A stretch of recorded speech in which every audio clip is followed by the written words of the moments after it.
રાજકોટના ધરમનગર વિસ્તારમાં મહિલાઓનો વિરોધ. મહિલાઓ દ્વારા દૂષિત પાણી સામે ઉગ્ર વિરોધ નોંધાવવામાં આવ્યો. 1 મહિનાથી ગંદુ પાણી મળતા લોકો પરેશાન થયા છે.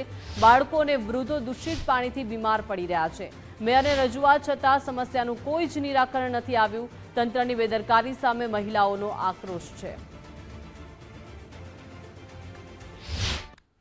આ પાણી ખરાબ આવે છે એ વિશે અમે અહીંયા ભેગા થયા છીએ. અત્યારે કોર્પોરેશનને જાણ કરવા કે તમે આવું પાણી આવે છે તો તમે આનો કંઈક નિકાલ કરો.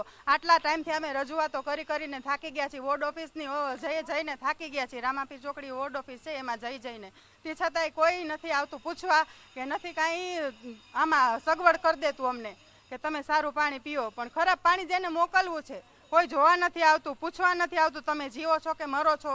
બસ તમને આવે છે ને પાણી, એ મહત્વનું છે. હા, બહુ ગંદુ પાણી આવે છે. અમારા ધરમનગરના આવાસના કોટરમાં ડોરું પાણી આવે, ગંદુ પાણી આવે છે. આમાં માંદા પડે માણા, રોગચારો થાય તો ક્યાં જાય? કયો તમે, હાલો એમ. હા, આ જો તમે પાણી જોઈ લ્યો કેવું આવે છે, બોર જેવું. અમારે કેદુનું આ બધી બાયું, અમારા કોટરવાળી બાયું ખબર જ છે, બહુ ડોરું પાણી આવે. શું કરવું? આમાં માણા માંદા પડે, આમાં કોક ને કોક રોગ નીકળે.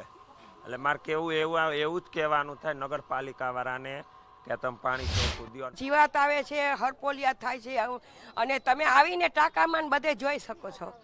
અવડા હરપોલિયા આવે, પાણી પીવા લાયક ન હોય. પાણી પીએ એટલે પેટમાં કાંઈક થવા માંડે, એમ થાય કે હમણાં ઉલટી થશે, અને ઉલટી પણ થાય છે.